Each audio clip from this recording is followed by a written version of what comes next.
મોદી કેવી રીતે બન્યા એની માંડીને વાત મારી નિરાંતે કરવી છે તમારી સાથે. તમે બધા જાણો છો કે વાજપેયીએ ફોન કર્યો મોદીને કે ભાઈ તમે જાઓ ગુજરાત અને સંભાળી લો સીએમ પદ. એક ગાળો હતો 2001ના 26મી જાન્યુઆરીના ભૂકંપ પછીનો ગાળો કે જ્યારે કેશુભાઈ સીએમ હતા ગુજરાતમાં અને સીએમ તરીકેની આમે એમની કામગીરી કંઈ એટલી બધી કંઈ સારી હતી નહીં. ભાજપ માટેનો સપોર્ટ હતો પ્રજામાંથી એટલે એ ટકી રહ્યા હતા, પણ ભૂકંપ વખતની કામગીરીમાં એમણે બહુ સારી કામગીરી બજાવી શક્યા નહીં. મોદી આવ્યા, મોદીને મોકલવામાં આવ્યા કચ્છ સંભાળવા માટે અને એમણે નેત્રદીપક કામગીરી કરી અને એમની એડમિનિસ્ટ્રેટિવ એબિલિટીઝ એ ઉડીને આંખે વળગી ભાજપના સમગ્ર તંત્રને. કેશુભાઈને રિપ્લેસ કરવાઈને મોદીને મૂકવામાં આવ્યા લગભગ ઓક્ટોબર 2001માં. એના 2-1 મહિના પછી રાજકોટ 2માંથી એમની ચૂંટણી થઈ અને સીએમ પદ સંભાળ્યાના લેસ દેન 6 મંથ્સમાં 2002ની 27મી ફેબ્રુઆરીએ ગોધરા હિન્દુ હત્યાકાંડની ઘટના બની. મિત્રો, આ ઘટના ખૂબ કમનસીબ હતી, જેને કારણે આખો દેશ બદનામ થયો. એ પછીના જે રમખાણો થયા એની આખી વાત અને એમાં વાજપેયી, અડવાણી અને મોદી આ 3 મુખ્ય પાત્રોને લઈને મારે આખી આ સત્ય ઘટનાની તમારી સાથે વાત કરવાની છે. તમે જાણો છો કે ગોધરા હિન્દુ હત્યાકાંડ પછી જે રમખાણો થયા, જે એક રીતે જોઈએ તો કમનસીબ હતા, પણ એક ભારેલો અગ્નિ હતો હિન્દુઓમાં, ગુજરાતના હિન્દુઓમાં. કારણ કે 69ના અમદાવાદના રમખાણોથી માંડીને છાશવારે રમખાણો થયા કરતા અને દરેક વખતે હિન્દુઓને માર પડતો, મુસલમાનોને કોઈ સજા થતી નહીં. અને અહીંયા હિન્દુઓનો આક્રોશ એવો ફાટ્યો કે ગુજરાતમાં અમુક જગ્યાએ રમખાણો થયા. એ રમખાણોમાં લગભગ 1000 જેટલા લોકો કમનસીબે માર્યા ગયા, જેમાંના મોટાભાગના પોલીસ ગોળીબારમાં હતા, એટલે કે તોફાનીઓ હતા તે લોકો. અને હિન્દુઓ મર્યા લગભગ એટલી જ સંખ્યામાં, એની આસપાસની સંખ્યામાં મુસલમાનો મળ્યા. એટલે એમાં એવું કંઈ નહોતું કે કંઈ મુસલમાનોનું નિકંદન નીકળી ગયું કે એવું પ્રકારનું, પણ એક માહોલ એવો ઊભો થયો તે વખતે કે હિન્દુઓ રાક્ષસો છે, મોદી મોતના સોદાગર છે, મોદીએ પોલીસને છૂટો દોર આપ્યો અને હિન્દુઓએ બદલો લીધો. અને તે વખતનું મીડિયા, પેડ મીડિયા, બદમાશ મીડિયા, દેશદ્રોહી મીડિયા, એ લોકોએ આ બધી વાતોને એટલી બધી ચગાવી જે તદ્દન બેપાયાદાર, ખોટી હતી. અને એને કારણે આંતરરાષ્ટ્રીય સ્તરે ભારતની ખૂબ મોટી બદનામી થઈ. એક નાનકડો તમને દાખલો આપું કે ઇન્ડિયન એક્સપ્રેસમાં તે વખતે શેખર ગુપ્તા કરતા હતા, CEO હતા અને એડિટર ઇન ચીફ પણ હતા. તો ઇન્ડિયન એક્સપ્રેસે સતત ભારત વિરુદ્ધ, ગુજરાત વિરુદ્ધ, હિન્દુઓ વિરુદ્ધ પ્રચાર કરવાનું શરૂ કરેલું. અને જાતના કે એક ગર્ભવતી મુસ્લિમ મહિલાના પેટમાં તલવાર નાખીને ગર્ભ કાઢી નાખ્યો, અને તમને કમકમા આવે ને એવા રિપોર્ટિંગ તમે આવે. અને એમાંના 6 કિસ્સા લઈને મેં એમાં તપાસ કરી અને તે વખતે હું મિડ ડેમાં હતો. મેં એ લેખ છાપ્યો મારો કે આ ઇન્ડિયન એક્સપ્રેસના આ રિપોર્ટરો તદ્દન આ રિપોર્ટમાં જે કંઈ માહિતી આપી છે એ તદ્દન ખોટી છે, બોગસ છે, બનાવટી છે. અને પાછળથી બનાવટી પુરવાર થઈ પણ ખરી. અને એ રિપોર્ટ વાંચીને શેખર ગુપ્તાનો મિડ ડેના એડિટોરિયલ જે ડિરેક્ટર હતા બચી કરકરિયા, એની પર ફોન આવ્યો કે ભાઈ આ સૌરભ શાહ તમારે ત્યાં બધા આવું બધું લખે છે. અરે ભાઈ, ઇન્ડિયન એક્સપ્રેસ ક્યાં અને મિડ ડે જેવું નાનકડું છાપું ક્યાં. પણ એ ધાર્યું હોત તો એ રિપોર્ટ મારો ખોટો છે એ ઇન્ડિયન એક્સપ્રેસમાં છાપી શક્યા હોત, મને જાહેરમાં ધોલ લગાવી શક્યા હોત. એને બદલે બાયલાની જેમ શેખર ગુપ્તાએ બચી કરકરિયાની સોડમાં મને ફરિયાદ કરી. અને મેં એને કીધું બી ખરું બચીબેનને કે ભાઈ શેખર ગુપ્તા મને સીધો ઓળખે બી છે, અગાઉ મારી ઓફિસમાં આવી પણ ગયો છે, મારી જ્યારે સ્ટડી રૂમ મારો હતો ત્યારે. તો એ મને સીધો ફોન કરી શકે ને, તમને ફરિયાદ કરવાની શું જરૂર છે. અને મેં તો મારું લખવાનું પછી ચાલુ જ રાખેલું. આવા કેટલા બધા બોગસ રિપોર્ટો. અને એ લોકોને ફીડ કરનાર કોણ? તિસ્તા સેતલવાડ છે, આકાર પટેલ છે, એ પ્રકારના લોકો. હવે અહીંયા વાજપેયી આવે છે. વાજપેયીની 98માં સરકાર આવીને એ પછી એક દહેશત એવી ફેલાવવામાં આવેલી કે આ તો RSSવાળા છે, ભાજપવાળા છે, હિન્દુવાદી છે, હવે મુસલમાનો ઉપર આ બદલો લેશે. અને આંતરરાષ્ટ્રીય સ્તરે આવી એક દહેશત ફેલાવવામાં આવી. ફોર્ચ્યુનેટલી 2002 સુધીમાં વાજપેયીના રાજમાં ભાગ્યે જ કોઈ કોમી રમખાણો થયા, મુસલમાનોની કોઈ ફરિયાદો નહોતી, અને વાજપેયીએ જે કામો કર્યા એને કારણે ઇસ્લામિક રાષ્ટ્રોમાં પણ ભારતની શાખ વધવા માંડી. તે વખતે મુસલમાનોમાં પણ એ દહેશત ઓછી થઈ ગઈ. આ 98થી 2002ની વચ્ચેના જે ગાળો હતો એની વાત કરું. હવે આવું થયા પછી સૌથી પહેલી ફાળ પડી વાજપેયીના પેટમાં કે સાલી ભારતની બદનામી થઈ ગઈ છે, અને આ એક ગુજરાતના રમખાણોને કારણે, અને મોદીએ કંટ્રોલ કર્યા નથી રમખાણો, તો હવે શું કરવું? હકીકત એ હતી કે મોદીએ કંટ્રોલ નથી કર્યા એ એક ખોટી વાત હતી. મોદીએ લશ્કરો મંગાવેલા અડોશ પડોશના રાજ્યોમાંથી, જે 3 દિવસ સુધી આવ્યા નહીં. કોંગ્રેસના રાજ્યોમાં એ લશ્કરોનું થાણું હતું, આવ્યા નહીં. સેકન્ડલી, આખો એક ગ્રાફ તમે જુઓ સત્યનો, તો કંટ્રોલ એટલે બીજે કે ત્રીજે જ દિવસે રમખાણો કંટ્રોલમાં આવી ગયેલા. પણ મીડિયામાં એવું ચાલ્યા કરે કે એકાદ નાનકડું છમકલું થાય કે ગુજરાત ભડકે બળે છે, એકાદ નાનકડું કે ક્યાંક કોઈકની હત્યા થાય તો કે ગુજરાતમાં હત્યાકાંડ ખેલાયો. તમે આખો ગ્રાફ જુઓ ને સાહેબ, તો પહેલાં 2 કે 3 દિવસ પછી રમખાણો ટોટલ કંટ્રોલમાં આવવાની શરૂઆત થઈ ગયેલી, અને પછી તો ભાગ્યે જ કોઈ છમકલા રહેતા. પણ દિવસો અને મહિનાઓ સુધી આ ચાલ્યું. હવે એ વખતે વાજપેયીએ જાહેરમાં કહ્યું કે અત્યારે જ્યારે ગોધરા 27મે બન્યું અને 28 કે 29 ગોધરામાં વાજપેયી આવ્યા અને એમણે પ્રેસ કોન્ફરન્સ ત્યાં ગોધરામાં કરી, બાજુમાં મોદી હતા. અને એ વખતે વાજપેયીએ કીધું કે અત્યારે શાસકે પોતાનો રાજધર્મ બચાવવાનો છે, એમ કરીને મોદીને ટોણો માર્યો. હાલાકી મોદી બાજુમાં જ બેઠા હતા અને એમણે કહ્યું પણ ખરું કે ભાઈ એ જ તો અમે કરી રહ્યા છીએ, અને વાજપેયીએ કહ્યું બી ખરું કે ઓર મોદીજી રાજધર્મ નિભા રહે હૈ. એની યુટ્યુબ પર તમને મળશે. હવે વિચાર કરો મિત્રો કે વાજપેયીના મનમાં એક ઘૂસી ગયું કે જો મોદીને હટાવી દઈશું તો આ બદનામી આપણી અટકી જશે, કારણ કે મોદી બદનામ છે અહીંયા. અને અડવાણીના મનમાં એમ કે જો મોદીને આ તબક્કે હટાવવામાં આવશે ને તો ગુજરાતમાં જે સામાજિક સમરસતા આપણે જે ઈચ્છીએ છીએ, એ જે તાણાવાણા છે મુસલમાન અને હિન્દુ સમાજના, એ ઓર વિખેરાઈ જશે. કન્ફર્મ થઈ જશે કે ભાઈ ના ના, તો વાજપેયી સરકારના જ, એટલે કે જે પ્રતિનિધિ છે મોદી, એમનો જ વાંક હતો. એટલે વાજપેયી અને અડવાણી વચ્ચે આ વિશે થોડોક મતભેદ હતો, ઘણો મતભેદ હતો. અડવાણીએ વાજપેયી સાથેના જે મતભેદના કિસ્સાઓ લખે છે, એમાંના 2 મુખ્ય કિસ્સાઓ એમણે કહ્યા છે. એક તો અયોધ્યા આંદોલન વખતનો, એટલે કે રથયાત્રા વખતનો. તે વખતે વાજપેયી વિરુદ્ધમાં હતા, પણ અડવાણી આ કરવા માગતા હતા, અને છેવટે વાજપેયીએ નમતું જોખ્યું, કારણ કે અડવાણી સહિત બધા જ લીડર્સ અને બધા જ કાર્યકર્તાઓનો આગ્રહ હતો કે આમાં આપણે કરવું જોઈએ. અને વાજપેયી એ રીતે લોકશાહીમાં માનનારા હતા કે ભાઈ ના, હું મારી જ જીત કરીશ એવું નહીં. એટલે એમણે પછી એમાં પણ સહકાર આપ્યો અને ફૂલ ફ્લેજેડ સહકાર આપ્યો. બીજો મતભેદ, અને ઘણો મોટો મતભેદ, અડવાણી અને વાજપેયી વચ્ચે મોદીની બાબતમાં થયો. 12મી એપ્રિલ 2002 ગોવામાં ભાજપની રાષ્ટ્રીય કાર્યકારિણીની મિટિંગ મેરિયટ હોટલમાં. મોદી 10મી એપ્રિલે મુંબઈ આવ્યા હતા. સહ્યાદ્રી ગેસ્ટ હાઉસમાં એમણે લંચ માટે કેટલાક ગુજરાતી પત્રકારો, તંત્રીઓને બોલાવ્યા હતા અને 2-3 કલાક એમની સાથે ગાળ્યા હતા. ગોવા ગયા ત્યારે મોદીના મનમાં કેવી અવઢવ હશે એ કોઈને ખબર ના પડે. 12મીએ સવારે પ્લેનમાં જ્યારે પીએમનું પ્લેન ઉપડતું હતું ત્યારે વાજપેયીએ અડવાણીને કહ્યું કે તમે મારી સાથે પ્લેનમાં આવજો. પ્લેનમાં જ્યાં વડાપ્રધાનને બેસવાની જે જગ્યાઓ હોય તેમાં 4 જણા હતા. જસવંતસિંહ, અરુણ શૌરી, 2 કેબિનેટ મિનિસ્ટર હતા. અડવાણી, જેમને ખાસ બોલાવવામાં આવ્યા હતા, અને પીએમ વાજપેયી પોતે. 2 કલાકની જર્ની, 2 કલાકની ફ્લાઇટ. રસ્તામાં નેચરલી ગુજરાત વિશે, એની ઘટનાઓ વિશે, હવે શું કરવું એના વિશે બધી વાતો થતી હતી. વાજપેયી ચૂપચાપ સાંભળી રહ્યા હતા. 3 જણા શું બોલે છે, કેવી રીતે માહિતી લઈ રહ્યા હતા, કશું જ બોલ્યા નહીં.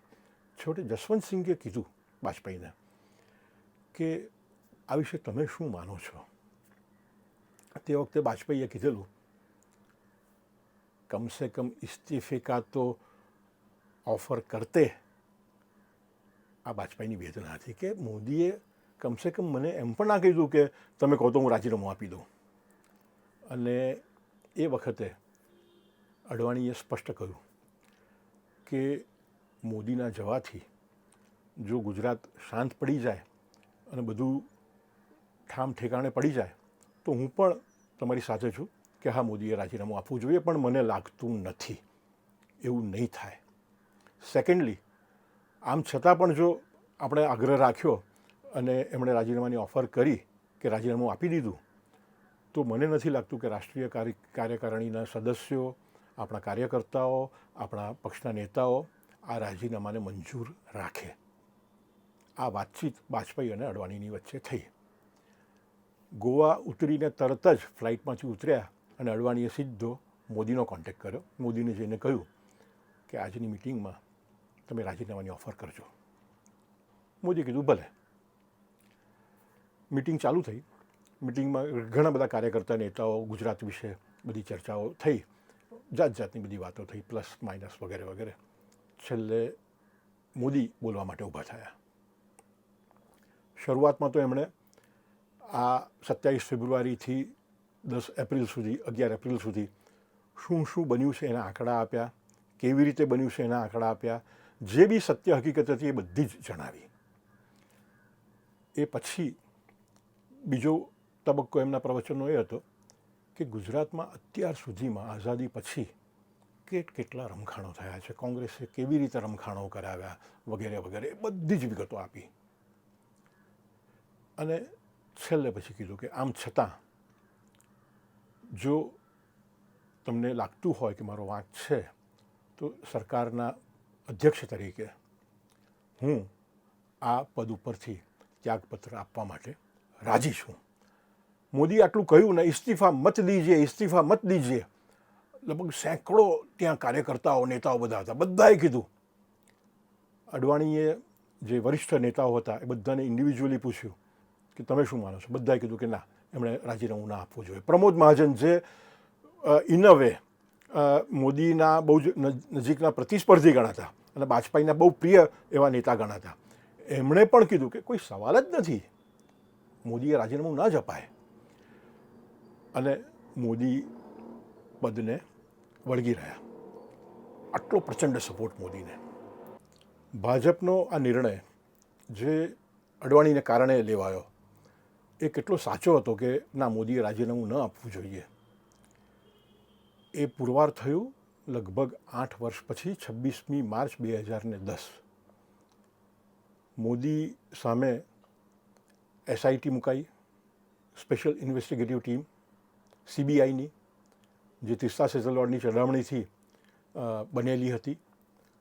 મોદીને કોઈ જ વાંધો નહોતો. મોદી એ દિવસે CBIની ઓફિસમાં CM તરીકે ઊભા રહ્યા. ભારતના ઇતિહાસમાં સૌથી પહેલી આ ઘટના હતી કે કોઈ સિટિંગ CM ઉપર SIT બોલાવાઈ હોય. સજા થઈ છે લાલુને, પણ એ CM હતા ત્યારે નહીં, CM મટી ગયા પછી થઈ છે.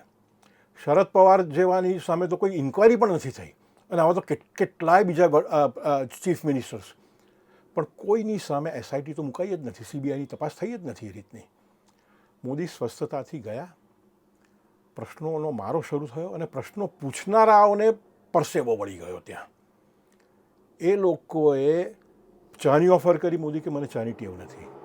પાણીની ઓફર કરી, મોદી કે હું મારું પાણી મારી સાથે રાખું છું.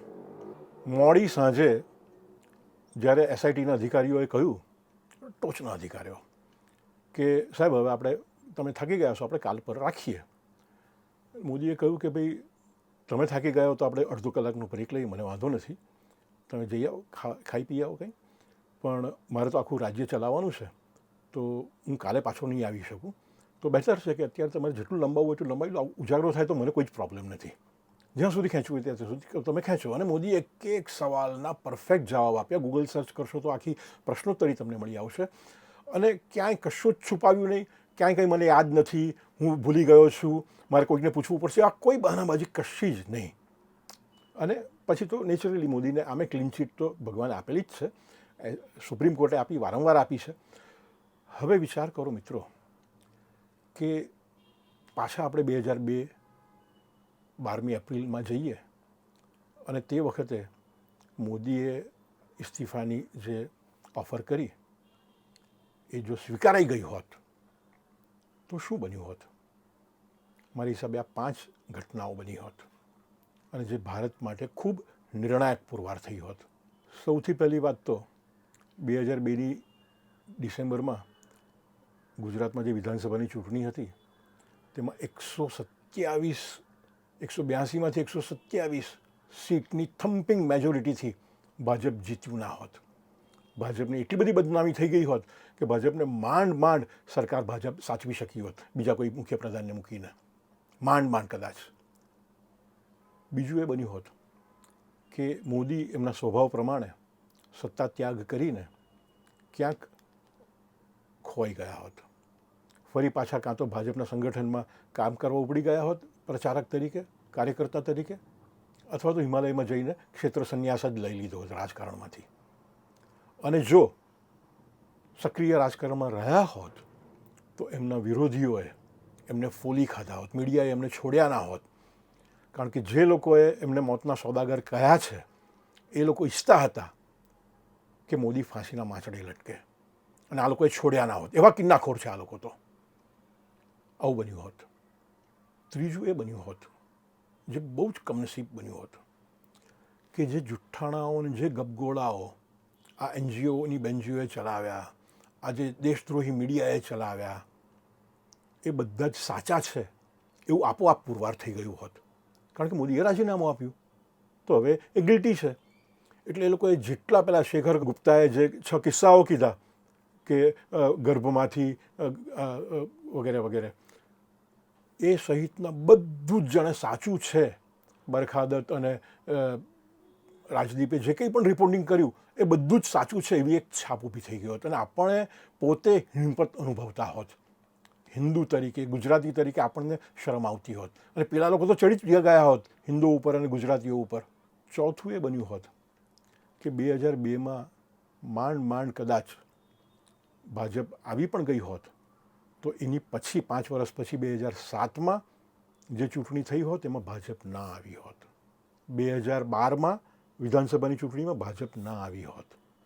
કોંગ્રેસીઓ ચડી બેઠા હોત. એ સિવાય તે વખતે તો આપ હતી નહીં પણ એ આપિયાના જે પાપિયા છે એ જ પ્રકારના લોકો ગુજરાત પર રાજ કરતા હોત ને ગુજરાતને ખેદાન મેદાન કરી નાખ્યું હોત અને આખું ધ્વસ્ત થઈ ગયું હોત. ગુજરાતની ઇકોનોમી, ગુજરાતનું સામાજિક અસ્તિત્વ આખું વેરવિખેર થઈ ગયું હોત. અને છેલ્લી મોટી ઘટના 2014માં મોદી વડાપ્રધાન કેવી રીતે બન્યા હોત? વડાપ્રધાનના ઉમેદવાર પણ ના હોત મોદી તો. અને તો એ વખતે આ પંજુ છગ્ગુ ને લલ્લુ ને પંજુ જેવો જોકરીઓ તમારે માથે વડાપ્રધાન તરીકે આવ્યો હોત. બહુ જ સારું થયું કે અડવાણી, મોદી અને વાજપેયી આ ત્રણેય ખૂબ સમજુ અને શાણા નેતાઓ આપણને મળ્યા. આપણું સદભાગ્ય છે કે શ્યામાપ્રસાદ મુખર્જીથી માંડીને દીનદયાલ ઉપાધ્યાયથી માંડીને વાજપેયી, અડવાણી, મોદી જેવા સ્ટોલવર્ડ્સ, દેશ માટે પ્રાણ આપી દે એ પ્રકારના નિસ્વાર્થ નેતાઓ આપણને મળ્યા. અહીંયા કોઈકને લાગશે કે વાજપેયીજીનો આગ્રહ ખોટો હતો. ના, એમનો આગ્રહ ખોટો નહોતો. એમણે જોયું કે આ મીડિયા જ્યારે બદનામ કરી રહ્યું છે અને એનડીએ આખી તૂટી પડી શકે એમ છે. કારણ કે એનડીએમાં બધા 19 જણા નાના પક્ષો એમની સાથે હતા. એ પક્ષોને સાથે લઈને ચાલવાનું કામ વાજપેયીનું હતું. અચ્છા, તમને હવે એમ લાગશે કે અડવાણીએ મોદીને બચાવી લીધા અને મોદી અડવાણીને સાઇડલાઇન કરીને પોતે પીએમ થઈ ગયા. ના, આવી વાતો તે વખતે મીડિયામાં 2014-2013માં શરૂ થયેલી, પછી બી થઈ, એવું નથી. અડવાણી પોતે સમજતા હતા કે 2014 પહેલાંની 2009ની ચૂંટણીમાં જ્યારે એમણે ચાન્સ ગુમાવી દીધો ભાજપને જીતાડવાનો, એ પછી હવે એમનો ચાન્સ રહ્યો નથી. ફોર ધેટ મેટર 2004ની ચૂંટણીમાં વાજપેયી વોઝ 100% શ્યોર કે હવે હું વડાપ્રધાન બનવાનો નથી અને વી વેર શ્યોર કે અડવાણી બનશે જો ભાજપ જીતશે તો. અને શાઇનિંગ ઇન્ડિયાનું સૂત્ર એ અડવાણી જ લઈને આવેલા. હકીકત એ હતી કે એ શાઇનિંગ ઇન્ડિયા હતું જ તે વખતે. વાજપેયીએ એટલી બધી કમાલો કરી હતી, પણ પેલા અપપ્રચારને કારણે ગુજરાતના મોદી માટેના એ ભાજપની સિદ્ધિઓ લોકોને ગળે ઉતરી જ નહીં. અને તે વખતે 2004માં જ્યારે અડવાણી ન આવ્યા, ત્યારે ભાજપ ન આવ્યું અને એને કારણે અડવાણી વડાપ્રધાન ન બન્યા, ત્યારે 2009માં બીજો કોઈ કેન્ડિડેટ હતો જ નહીં ભાજપ પાસે. એટલે અડવાણીનો એક ફેસ આવતો હતો. પણ હું માનું છું કે અડવાણીને પણ ખબર હતી કે હવે અત્યારે 2009માં એમનો એવો કરિશ્મા રહ્યો નથી કે જેથી એ કાર્યકર્તાઓને ઉત્સાહ પ્રેરી શકે, લોકોને સાથે લઈ શકે, પ્રજામાં ઉત્સાહ પ્રેરાવી શકે કે ભાઈ ભાજપને વોટ આપો તમે. અને 2009માં જ્યારે ભાજપની હાર થઈ તે વખતે ઇટ વોઝ ઓલમોસ્ટ શ્યોર, અડવાણીના મનમાં તો હશે જ, બીજા બધાના મનમાં હશે કે ભાઈ વિકલ્પના અભાવે અડવાણી 2014માં એમને ફેસ રાખીએ ભાજપનો, પણ એ સિવાય બીજું ભાજપમાં એ કક્ષાના નેતાઓ, અડવાણી છે, અગાઉ વાજપેયી હતા, એવા નેતાઓ હવે રહ્યા નથી. તો હવે કોઈક એક યુવાન નેતા તમારે જોઈશે. અને સક્ષમ નેતાઓમાં સૌથી આગળનું નામ મોદીનું હતું. મોદી પણ સમજતા હતા કે હવે એમણે આ જવાબદારી લેવી પડશે. અહીંયા એક વાત તમને કહી દઉં કે મોદીના જે આર્ડન્ટ ફેન છે, અઠંગ સમર્થકો છે, જેમાંનો હું એક, અને મને શંકા હતી કે ના, મોદી વડાપ્રધાન પદની ઉમેદવારી નહીં નોંધાવે, અને વડાપ્રધાનની ઉમેદવારી મોદીએ આ વર્ષે નહીં, એટલે કે 2014માં નહીં પણ 2019માં નોંધાવી જોઈએ. આ વર્ષે હજુ તો મોદીએ ગુજરાતમાં રહીને ગુજરાતમાં જ કામ કરવું પડે. અને મારો મેં લેખ પણ લખ્યો હતો, અને આઈ શુડ કન્ફેસ કે મને હું ખોટો પડ્યો એનો મને બહુ જ રાજીપો છે.